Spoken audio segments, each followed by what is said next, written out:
पिछली क्लास में हमने दर्स हफ्त का इसके हवाले से 2-3 पॉइंट्स हमने पढ़ लिए थे, जिसमें हाल माजी नकली या गुज़श्ते नकली के बारे में हमने पढ़ा था कि इसके बनाने का तरीक़ा क्या है, और ये एक्सरसाइज हम कर चुके थे पिछली क्लास में। आज हम एक पॉइंट पढ़ेंगे, वो है पसवंद इस्मिये।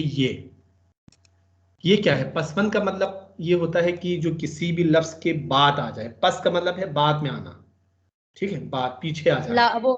वन यानी वो अल्फाज जो किसी लफ्ज के आखिर में आके एक नया लफ्ज बनाते हैं, उसको हम पसवन कहते हैं।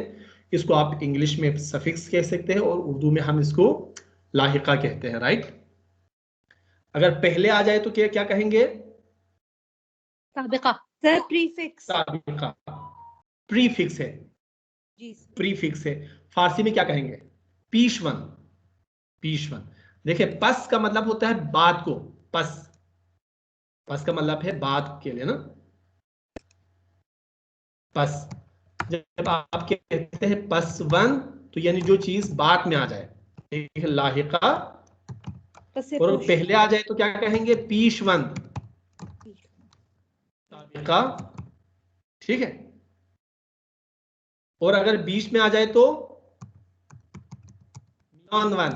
कोई बाज अल्फाज बीच में आते हैं, दो लफ्जों को जोड़ते हैं, जैसे सरासर। ये सरासर नाइंसाफी है, ठीक है। जैसे सर और सर के बीच में आपने एक अलिफ लगा के मिला दिया इन दोनों को, सरासर, तो इसे हम मियानवन कहते हैं। मुझे नहीं पता उर्दू में इसे क्या कहते हैं, मियानवन को, लेकिन फारसी में, हाँ, उर्दू में नहीं होता ऐसा कुछ। होता होगा। जैसे कि सरासर को क्या कहेंगे आप?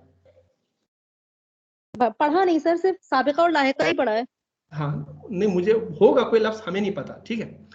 तो ये पसवन, पीशवन, मियानवन, ये 3 इस्तिलाह है। अगर याद ना रखे कोई मसला नहीं है, लेकिन याद रखे बहुत अच्छी बात है। हम क्या करते हैं आमतौर पर, पसवंद लगा के ना कोई एक नया लफ्ज बना लेते हैं। पसवंद लगा के एक नया लफ्ज बना लेते हैं। जैसे उनमें से एक लफ्ज है ये बहुत सारी जगहों पे हम ये का इस्तेमाल करते हैं और नए अल्फाज बना लेते हैं।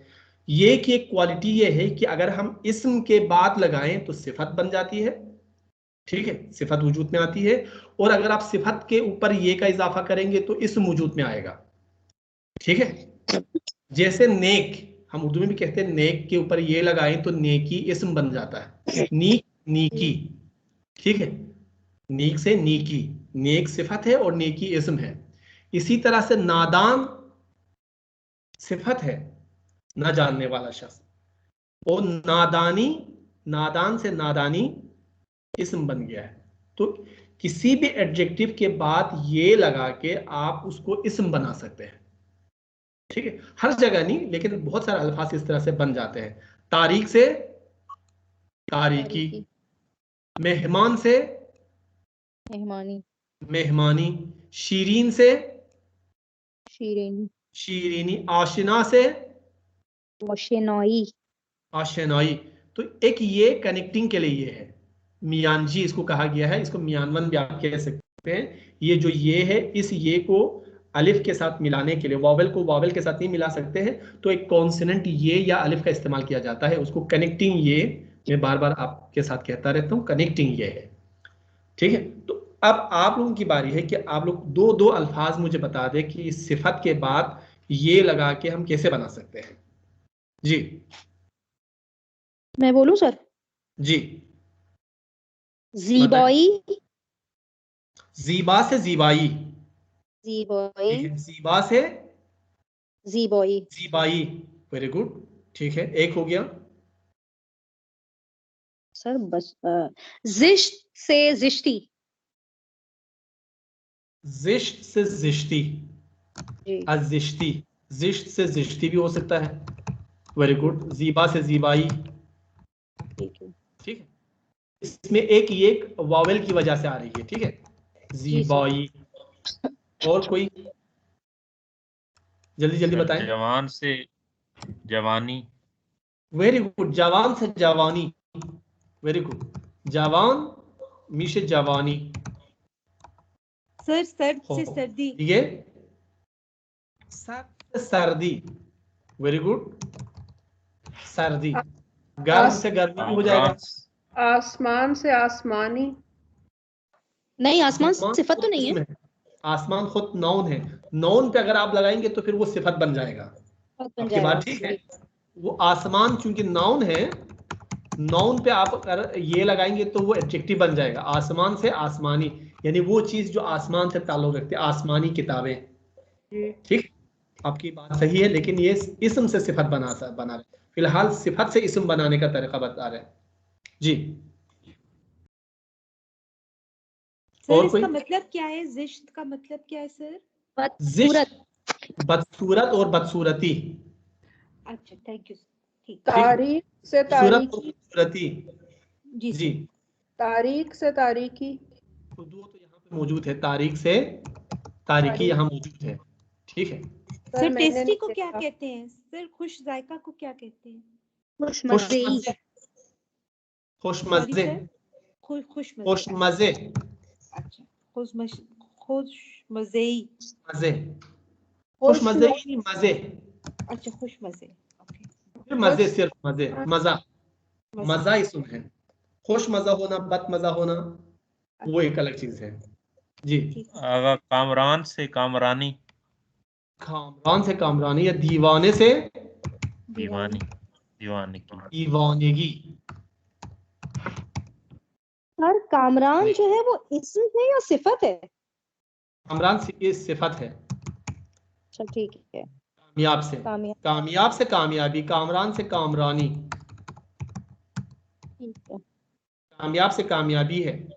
बच्चे से बच्चेगी। भाई। Very good, बच्चेगी। बच्चेगी, ये जिसे हम बचपन अरे कहते हैं बच्चे तो ना, बचपन जिसे, इतना काफी है। जो नेक्स्ट पॉइंट है हमारा वो है कलिमात है उरूफाई। कलिमात है उरूफाई यानी यूरोपियन वर्ड्स। इसी में बहुत सारे यूरोपियन वर्ड और फ्रेंच के हैं, बाकी इसके अलावा दूसरे यूरोपियन अल्फाज भी फारसी में शामिल हो गए हैं, यहाँ तक कि अरबी में शामिल हो गए हैं।